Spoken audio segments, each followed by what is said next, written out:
Hi to all the students and a very welcome back. So today we are going to understand about the topic of garden operations.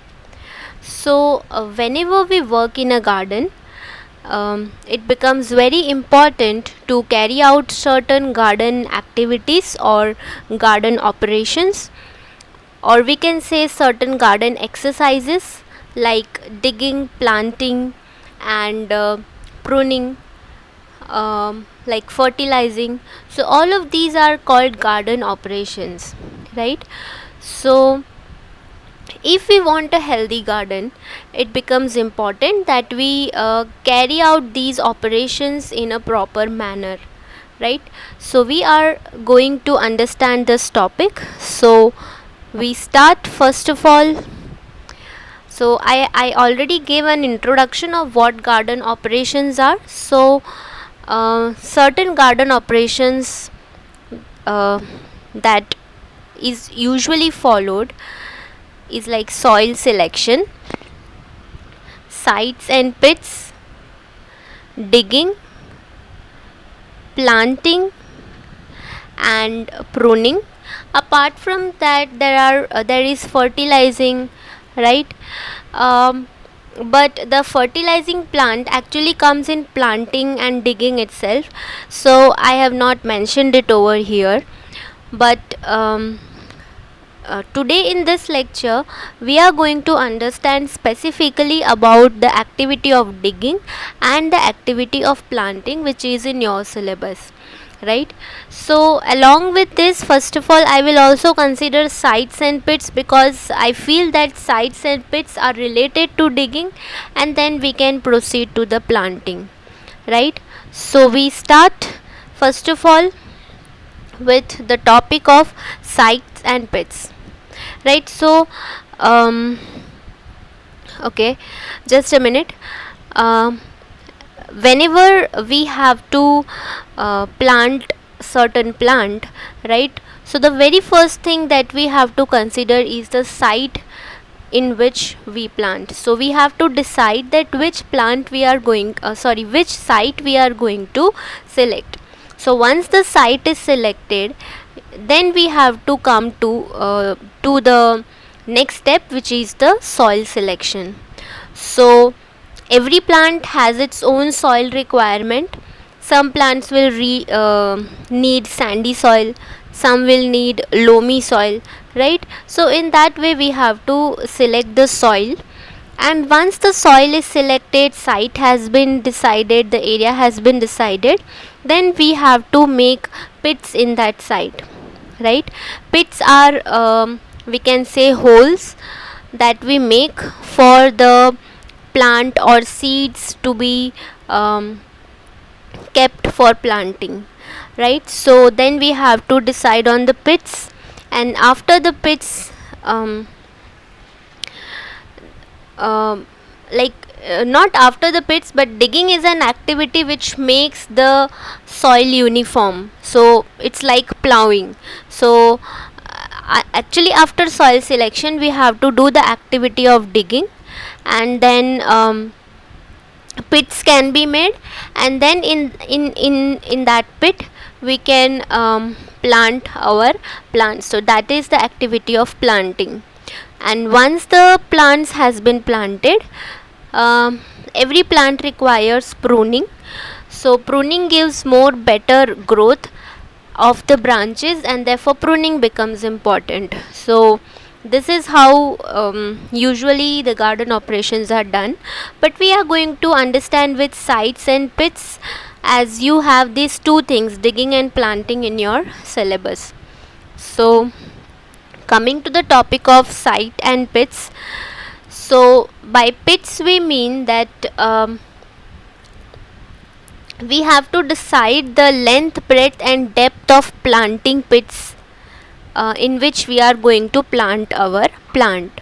So whatever plant you have decided, say you have decided some herbaceous plant, or you have decided some large tree species, then you have to decide on the length, breadth, and depth of that plant, right? So accordingly you can make pits, and accordingly you can make holes in the soil. So suppose if you are considering some herbaceous plant, like say plants like Barmasi, right? This is the most commonest herbaceous plant that grows in India, in commonly in houses, right? So this is Barmasi Catharanthus roseus. This is a herbaceous plant. If you want to grow this plant that are small like Barmasi, then you can make a pit of 1 into 1 into 1, that is um, this is length, this is breadth, and this is depth. So a pit of 1 into 1 into 1 is sufficient for any herbaceous plant, because these are small plants, so they do not require a very large pit. Then if you are going to grow a medium sized tree, like say champa or bigger trees, or a little bigger trees than that, for example mango, right? Then the pit size has also to be increased, at least to 3 into 3 into 3, right? So depending upon the size of the plant that you are going to plant, the size of the pit will also increase. So this is your champa tree, which is called Plumeria alba, right? This is white champa. Like this there is pink champa also. As you can see, this when it grows up, this looks like a medium sized tree. So such tree require a more larger pit in comparison to herbaceous plants. And then if you are going to grow massive trees like say Samania saman is also called rain tree, right? So it is a very big tree, so you should have a bigger pits in comparison to other smaller pits, right? So in herbaceous we had 1 into 1 into 1. In medium sized tree, at least 3 into 3 into 3 pits are required. Likewise, in trees that are very massive, that will grow very massive, will require bigger pits than 3 into 3 into 3, right? So maybe the pits could be 5 into 5 into 5, right? Now why do we require bigger pits for bigger trees? Because if you provide small pits to such trees, then they will start developing surface roots, right? What are surface roots? Surface roots are roots that grow parallel to the ground. For example, this is a tree which is Samania saman, the rain tree. As you can see, this is a very big tree. It has a very big spread of canopy, right? So what will happen that if we plant it in a smaller pit, so these will develop roots that will spread parallel to the ground, which means that the roots are not strong enough to withstand the wind that will come. So these trees, they will tumble down during strong wind. Whenever there will be like stormy wind or harsh wind, so what will happen that these tree will not be able to resist the wind, and they will fall apart, right? So they will fall down because their root system is not strong, because they have developed surface root. Why do they develop surface root? They develop surface root in search of water, because since we have not planted it deep, so the roots will not go deep down, and the roots will like spread parallel to the ground, right? So it is very important whenever we plant a big tree, right? We should have a bigger pits made for planting, right? So this is about site and pits. Now the second topic is about digging, right? So what is digging? Digging in gardening is equivalent to plowing in agriculture, right? You must have heard about that we plow the field in agricultural land. So what is plowing? Plowing is the turning of the soil, right? So in gardening, digging is nothing but like plowing in agriculture. So we use the term plowing in agriculture. in that place we use the term digging in gardening. So what we need to understand is that soil usually have two layers, that there is like a topsoil layer and a subsoil layer, right? Topsoil is the uppermost layer of the soil, and subsoil is the soil that is present below the topsoil. So on the very top there will be topsoil, and below the topsoil there will be subsoil.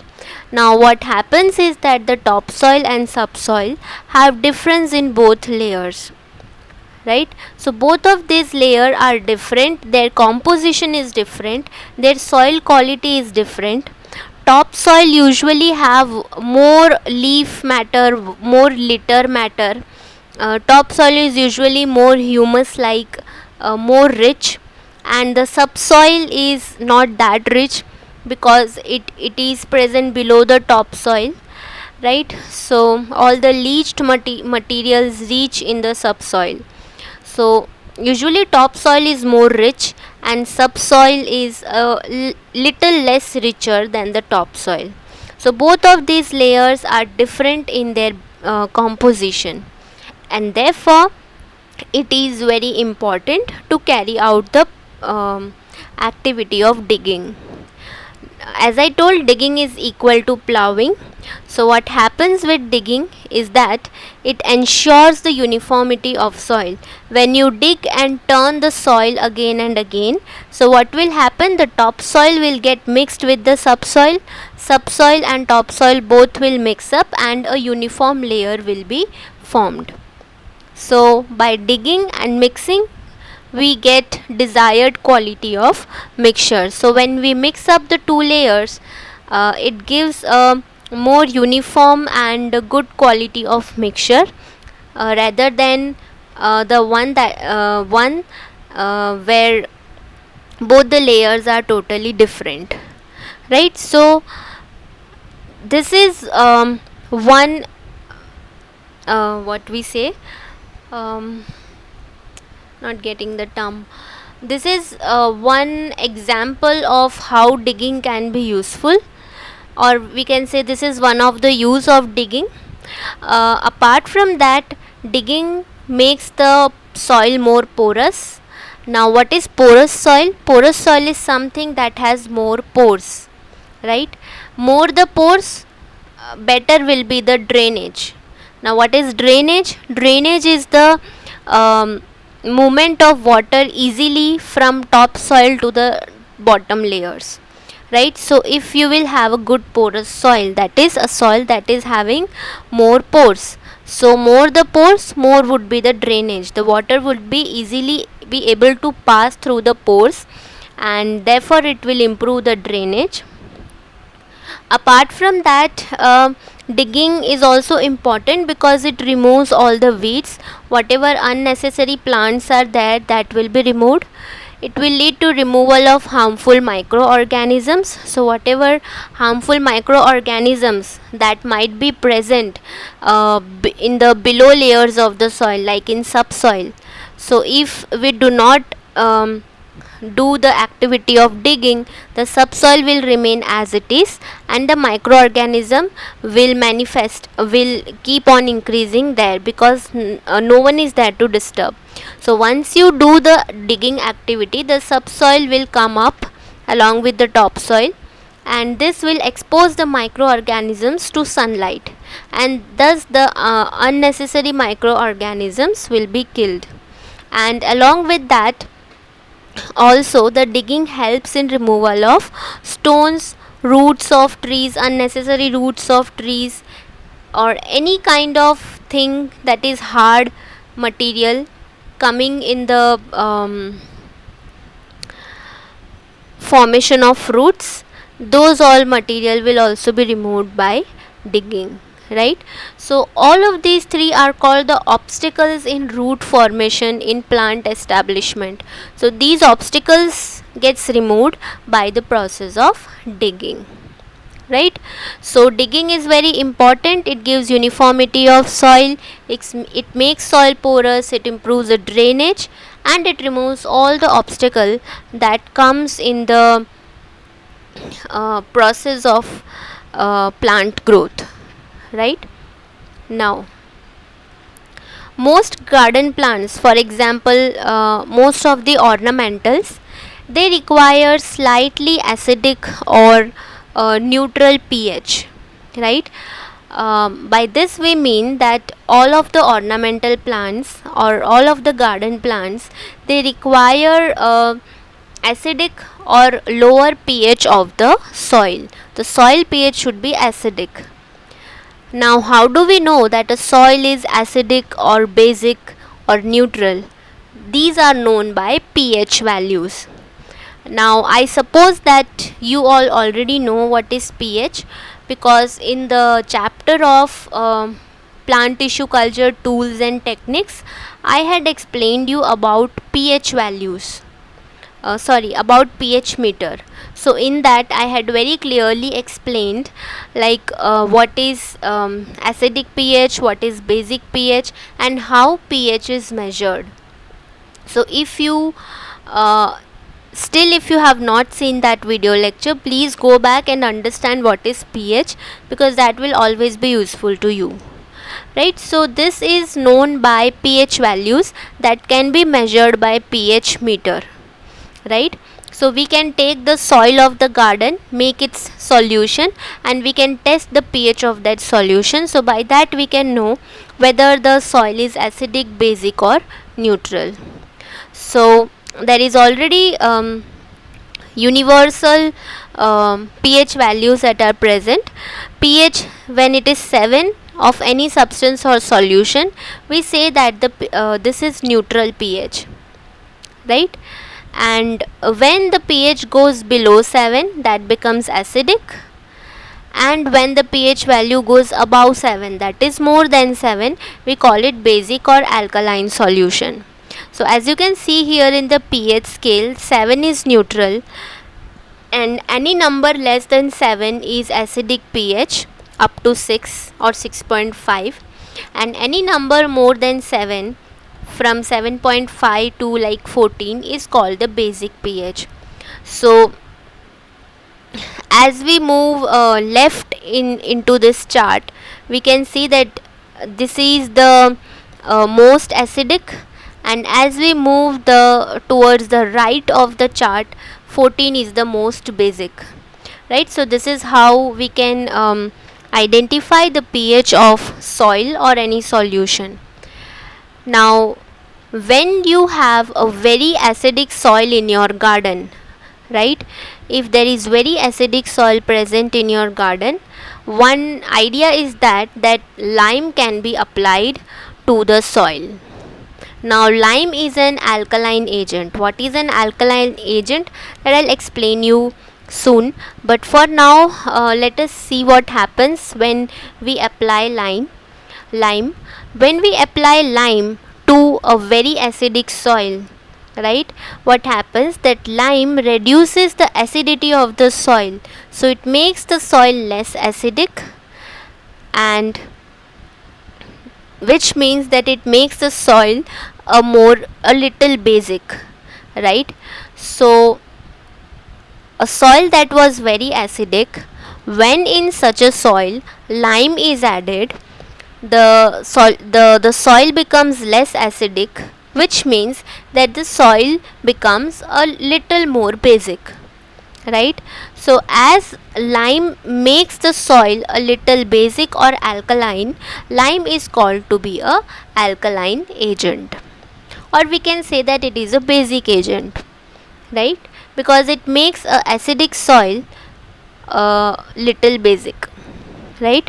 So there are certain plants that do not require very acidic soil, or many plants do not require very acidic soil. They need acidic soil of say 6 or 6.5, that's it, most of the garden plants. But if it becomes like more acidic, say for example 1, if you find that the garden soil is having 1 pH, which means it is very acidic, so then we can apply lime.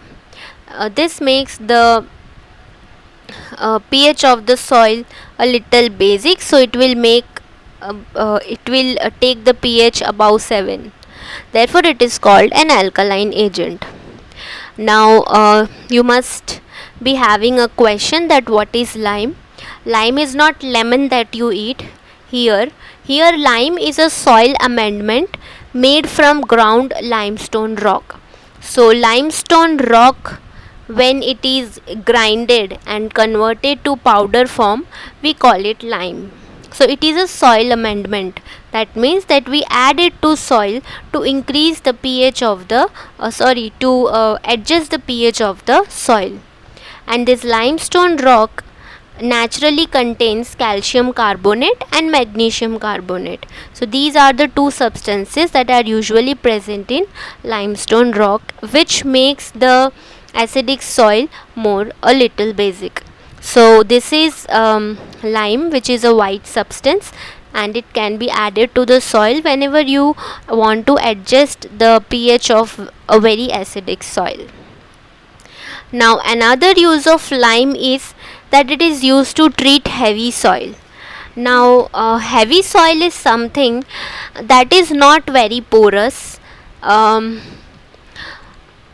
in that you can take an example of clay, right?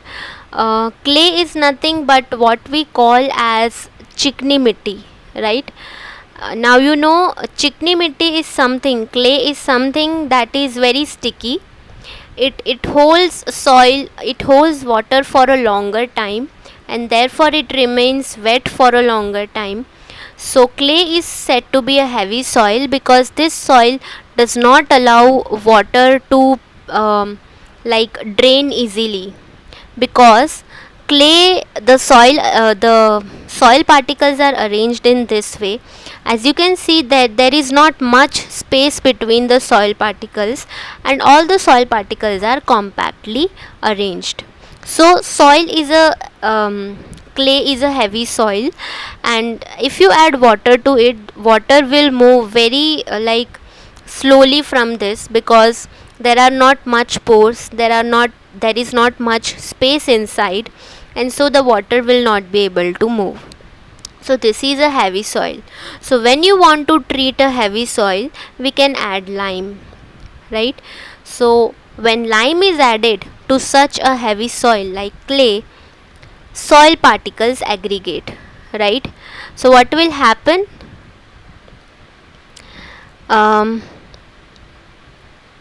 So when you add this is clay, this is the arrangement of clay particles. So when you add lime to clay, what will happen? Soil particles will aggregate, that is individual soil particles, they will group with each other, and in this way groups will be formed.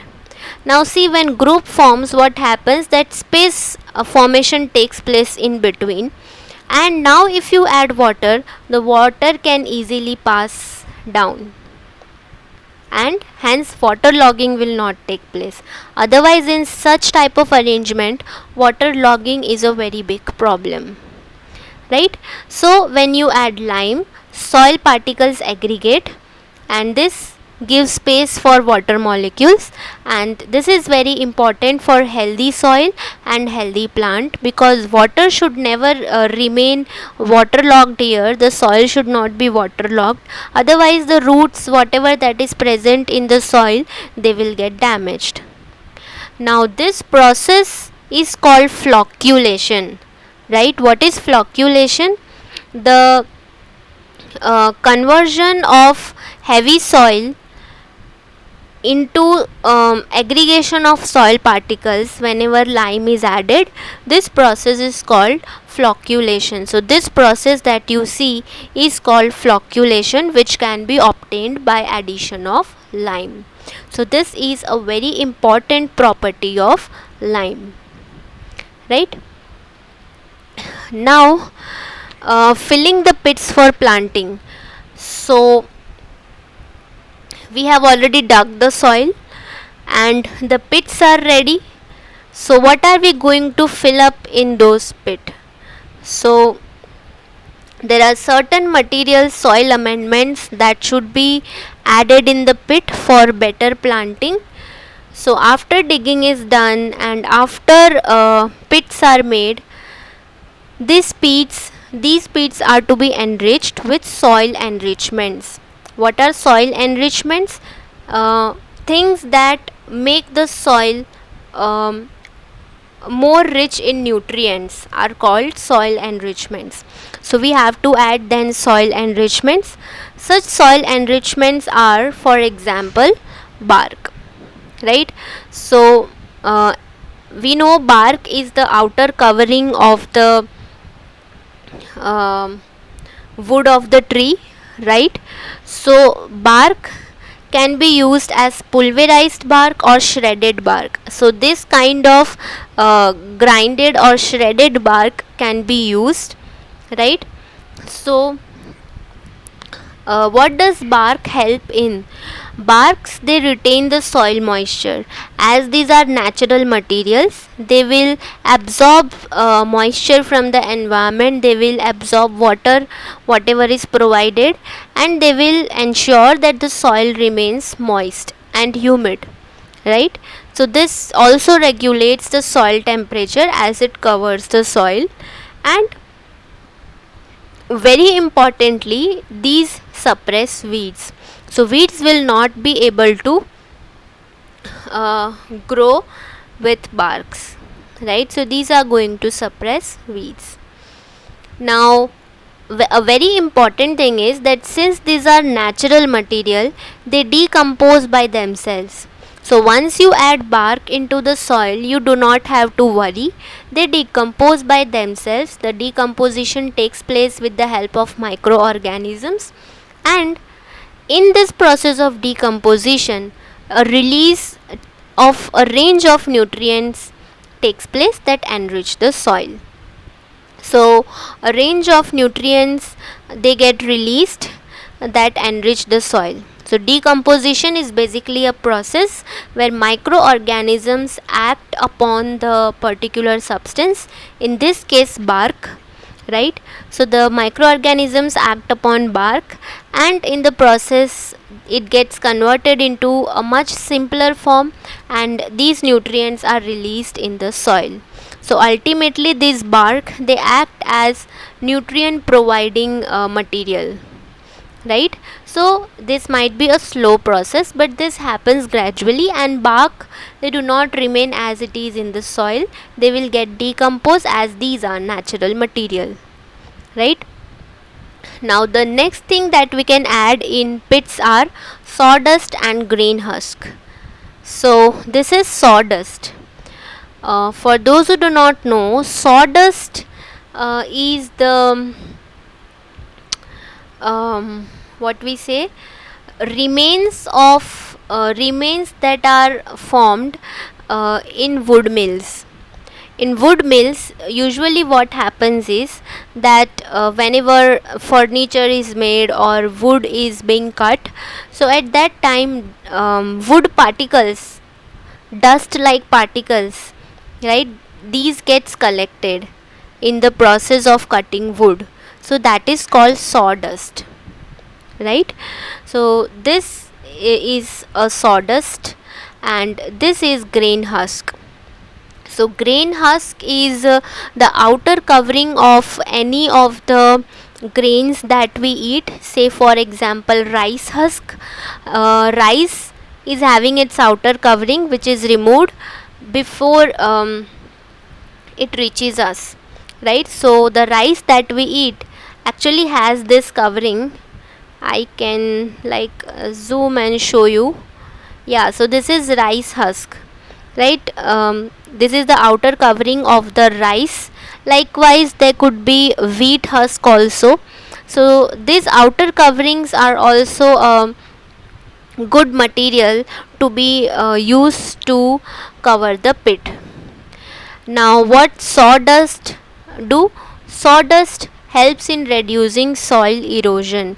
So if you spread this sawdust over your soil, what will happen, that whenever water will fall over the soil, so first of all this sawdust will have to move and the soil will remain below. So in that way soil will not move along with the water, and in that way this will reduce soil erosion, because soil erosion is an activity by which with the help of water the soil from an area moves from one place to another, and this is harmful because soil is the main thing which is required for plants, because it contains all the nutrients. So soil dust helps in soil erosion, and it also prevents the formation of weeds like the bark used to do, because ultimately sawdust is also a wood particle, bark is also a wood particle, and this prevents weeds. Now grain husks is a very good source of carbon. So grain husk or rice husk have a good amount of carbon present in them.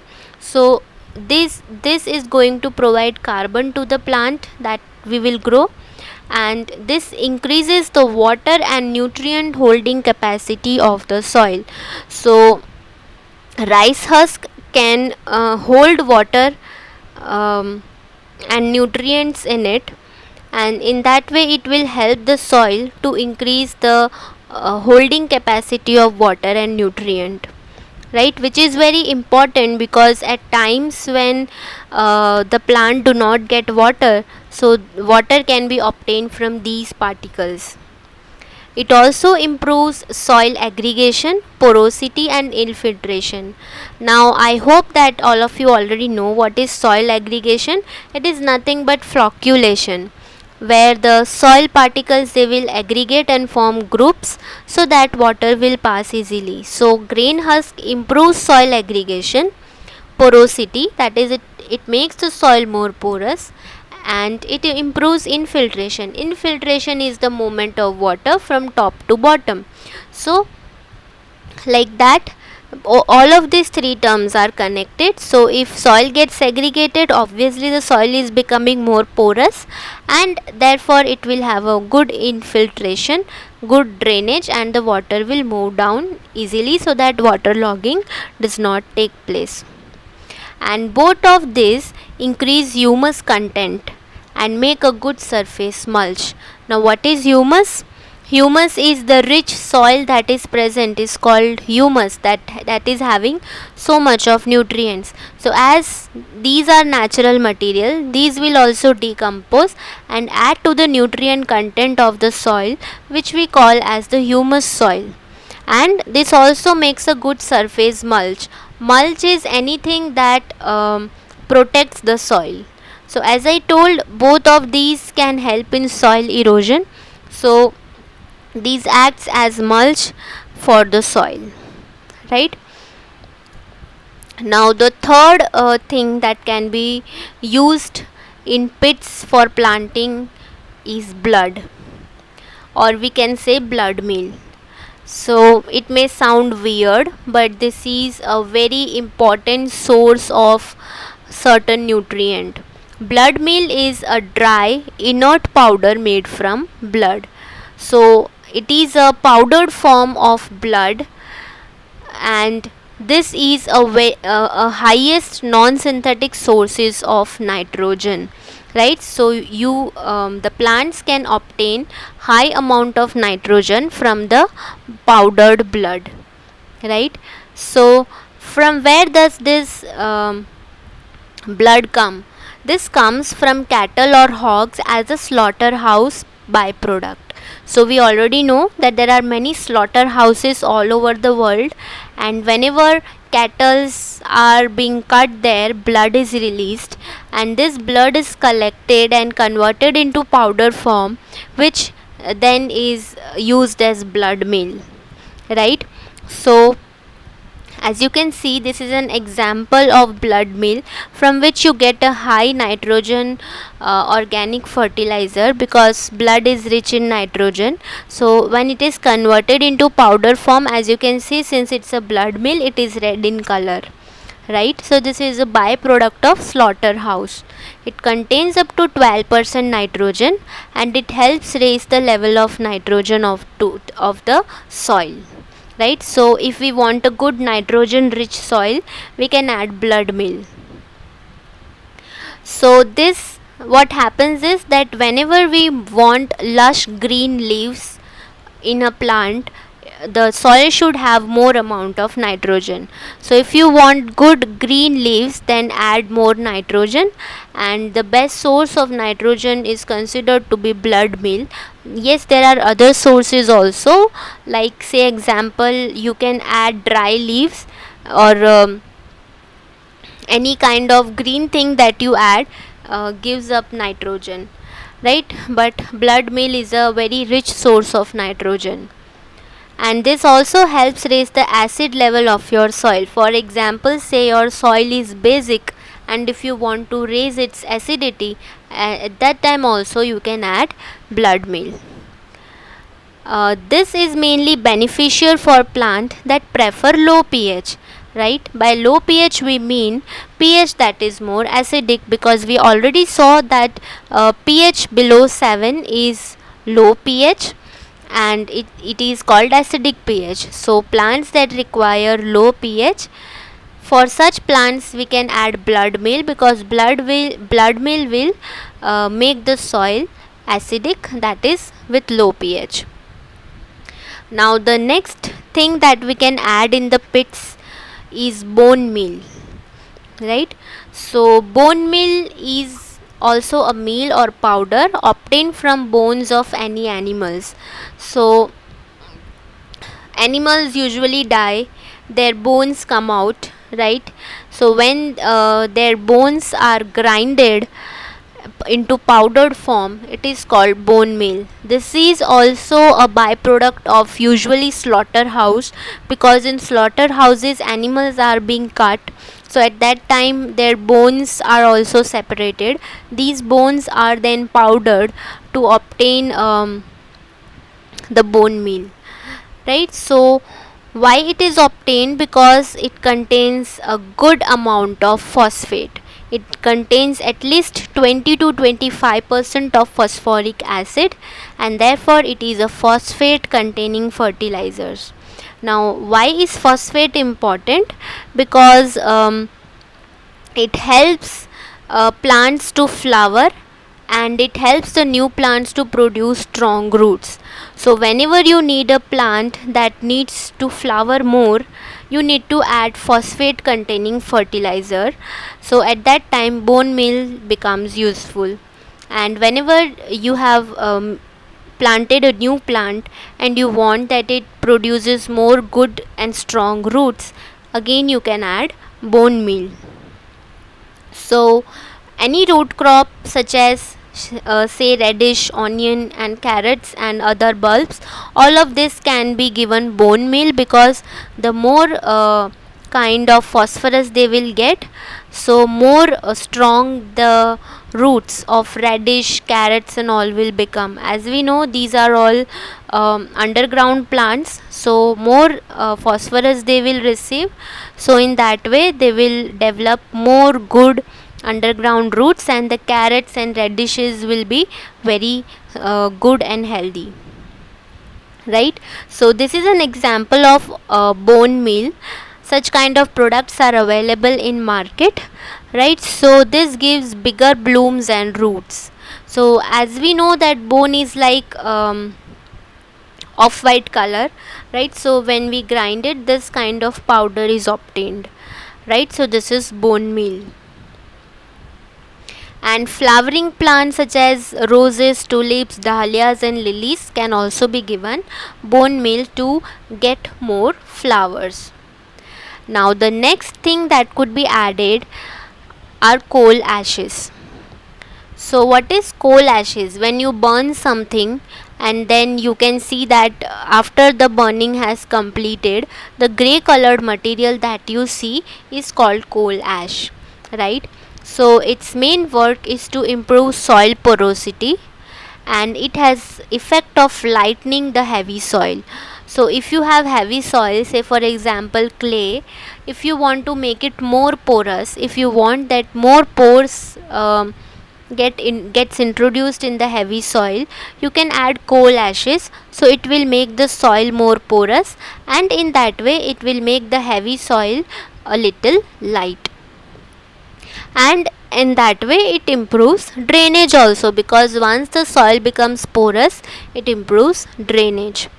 So whatever you burn, it gets converted into ashes. These are called coal ashes. It could be from the burning of leaf, it could be from the burning of wood, right? And a very important thing, that wood ash is a good source of potash.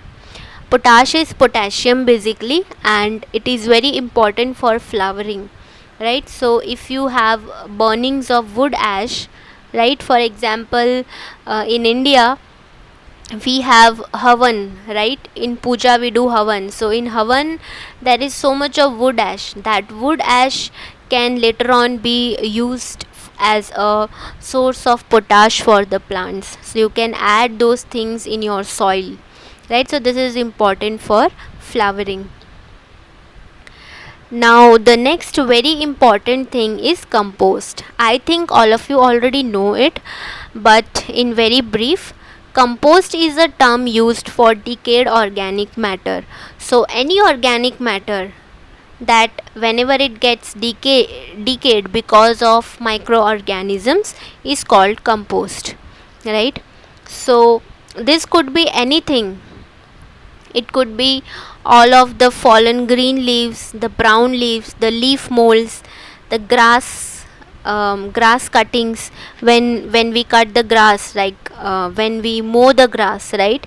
So at that time, grass clippings are removed.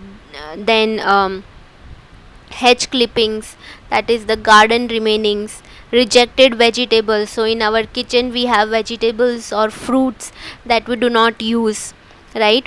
It's outer covering, all the things that we throw, that can be composted. So all of these are something that goes into compost. Usually we throw it into a dustbin, but we can make compost from all of this at our home by ourselves, right? So it just needs a bin and the materials that you throw up along with some brown materials, right? So such material can be composted. So whenever such material is allowed to rot, by rot we mean that microorganisms will act upon it. So these gets converted into dark brown organic matter. So within few months this material will get converted into such very rich dark brown organic matter, which we can also call it as humus, right? So this is very rich in nutrients and you can put it up, give it to your plants, right? Now in this process aerating is very necessary for healthy decay. So you have to keep on like every week or twice a week you have to keep on what we say uh, turning the compost waste that you have put up in the bin. You have to at least turn twice a week, so that aeration takes place, oxygen gets supplied, and that will allow for healthy decay. Otherwise what happens is your compost will smell like anything which you will not like. So keep on rotating the compost pile that you have created in the bin. Okay, so that is it about digging. Now we move towards the next part, that is planting. So by the term we can understand that it is growing plant in the selected area in pits. So whichever pits we have made in the area that we have selected, in that pits now we have to put up our plants, right? So planting is mainly of four types. There are four types of planting. This is deep planting, shallow planting, loose planting, and hard planting. These are the four types of planting, right? And we are going to understand each of this, right? So we first of all start with the deep planting. So in deep planting, as the name suggests, we have to plant the plant or seed deep down in the pits. So the pits should be at least 4 into 4 feet pits. So here the pits can also be filled with cow dungs and leaf mold. So these are soil amendments. I had mentioned some soil amendments like bark and all. So you can also add cow dungs and leaf molds to such pits, right? So we already have filled up the pits. So now what kind of plants do require deep planting? Um, Deep planting is usually done for trees that those trees that whose roots they go deep down into the soil. So roots of these trees they need to go downward, right? So for that we have to do deep planting. So why do they go downward? In search of water. So this is mainly important for trees in middle of lawn, right? So whenever you see a tree in the middle of the lawn, or whenever you want to plant a tree of the lawn, you need to know that you have to do deep planting, right?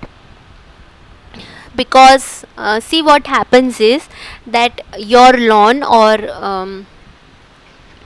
your garden, or usually watering is done from the top, right? Sprinklers are present in the garden, or you use pipe for watering, right? So what will happen, that trees in the middle of the lawn they will produce surface roots, right? Since we are having sprinklers in the garden, or watering is done only from the top, so the trees they will produce surface roots, that is roots that are parallel to the ground to get water.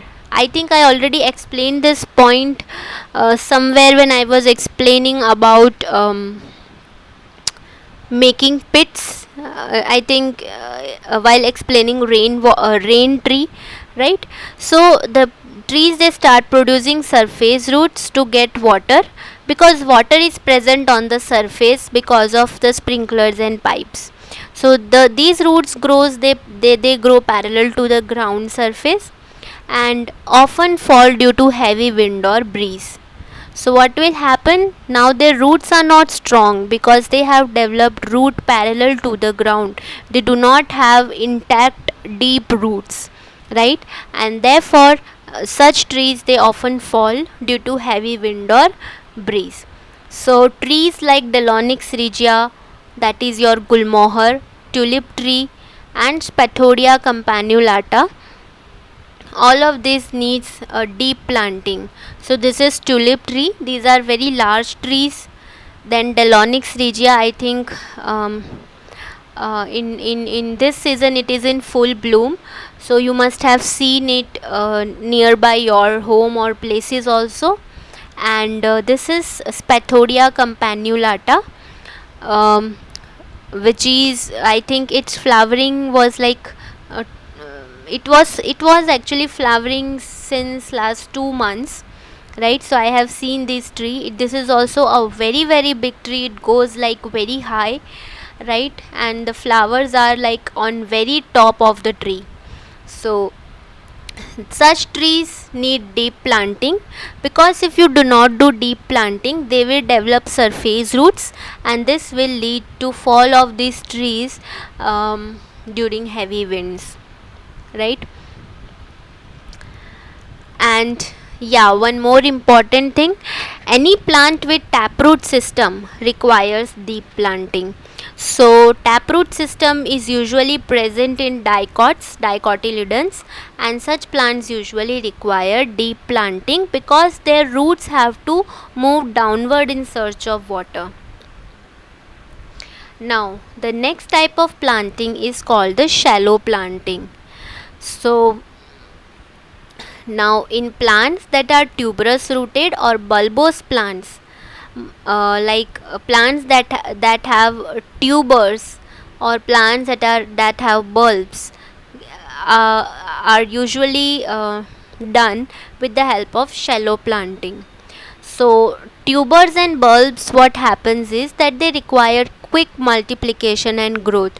So whatever tubers and bulbs are present, the plant the new plant develops from these tubers and bulbs, so they require quick multiplication and quick growth, right? And so these must be placed at as close to the ground as possible. So by shallow planting we mean that we are planting the uh, plant or whatever propagating material is there, like not very deep in the soil, but we are planting it like close to the ground, right? So these should be placed close to the ground. And in this, all the plants that have fibrous root system, right, uh, requires shallow planting. So example, Saccharum officinarum, which is your sugarcane, and lilies, all the lily flower that grow, that is also monocot. So all of these are monocots actually, and they have fibrous root system. We already know that most of the monocots have fibrous root system. So all of the plants having fibrous root system can be should be grown by shallow planting. And the tuber and bulb crops are like Solanum tuberosum, which is your potato. Potato is a tuber crop, right? The potato that we eat is actually the material from which new plant grows. So Solanum tuberosum, Allium cepa, that is your onion, right? So onion is a bulb, and from that bulb new plant grows. Then Ipomea tuberosa or Ipomea batata is your sweet potato, and varieties like that. All of these are, this is tuber, right? So all of these, they require shallow planting. So this is onion bulbs, and from this new plant it starts growing, right? And this is potato tubers, and this is sugar cane. um, this image you can see that the sugar cane has been cut into small pieces and it has been placed in cocoa peat. So from this new sugar cane plant it starts growing, and this tray that you see is called pro tray, right? Pro tray can help you to make like large quantity of small plants, and then this can be transplanted into the soil, right? So sugarcane can also be grown, should be grown by shallow planting. Now you see pro tray is a very is having a very shallow depth. So as you can see, just the internode of the sugarcane has been placed as it is on the soil, not completely inside the soil. So this is called shallow planting. You do not have to put like the tubers or bulbs like deep down, otherwise it will take so much time to come up. So you just have to put it this way. This is called shallow planting. So like this, quick multiplication will take place. Now the third type of planting is called the loose planting. So this is also used for plants which produce bulbs, tubers, rhizomes, etc. So loose planting is done with loosened soil. Matlab that means that you have to keep the soil loose. You do not have to keep the soil very hard or tight. So tubers or bulbs, they can grow faster with ease if they have loose planting rather than like covering it completely with soil and pressing the soil. Loose planting works better. Now examples are like plants like turmeric, curcuma longa, and ginger, that is zingiber.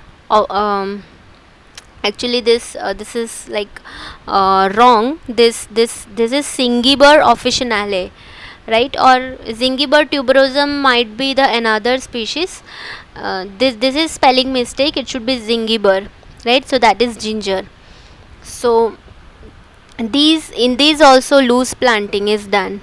So as you can see, this is lily plant. There is very much resemblance between if you see onion bulb and lily bulb. Onion and lily both have bulbs. So whenever you see lily in the garden, you need to know that the bulbs, they are present deep down, right? They grow from bulbs, right? So you just have to place the bulb as it is on the soil. Just don't keep the bulb like very deep. So this is called loose planting. This is similar to shallow planting, where you don't have to put the whatever your bulb or tuber is there deep down, and you have to keep the soil loose. Do not like press the soil and make it hard. And this is your ginger, that is Zingiber officinale. So these are rhizomes of the ginger, and you can just in fact you can grow ginger at your home also, where you can just put the ginger not like deep, just put it on the top layer of the soil and cover it with just a layer of soil, and you will see within few days new plant will develop from ginger. So that is called loose planting. Do not like cover the ginger completely with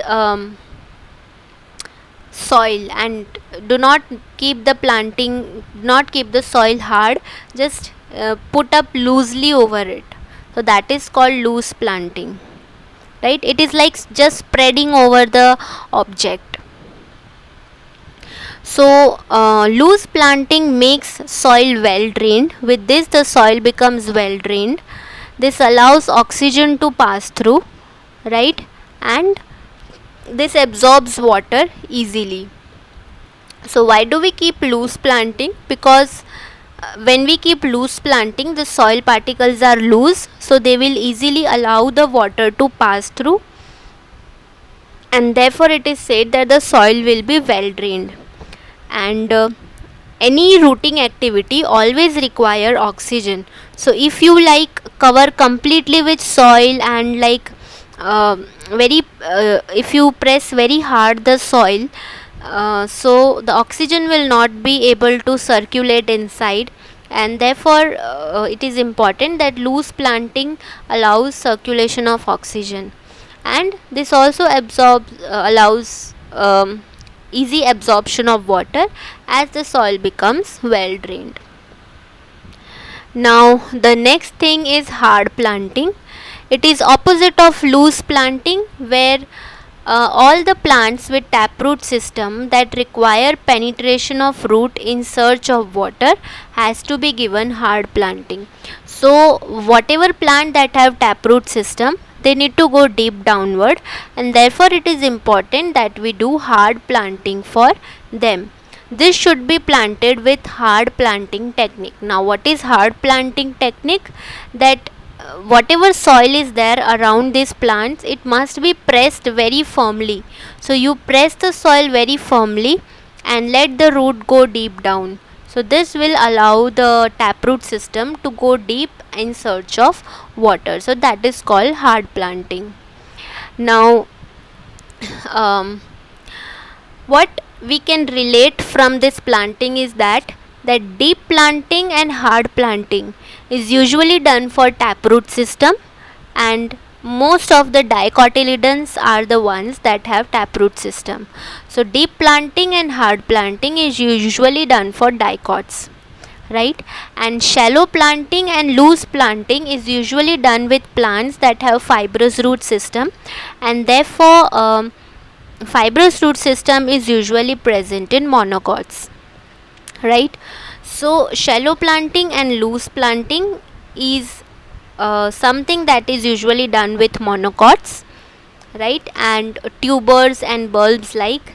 And deep planting or hard planting can usually be done with taproot systems like dicots and like say radish or carrots that have taproot system, right? So you can very easily relate these two together, right? And these two for monocots and these two for dicots, right?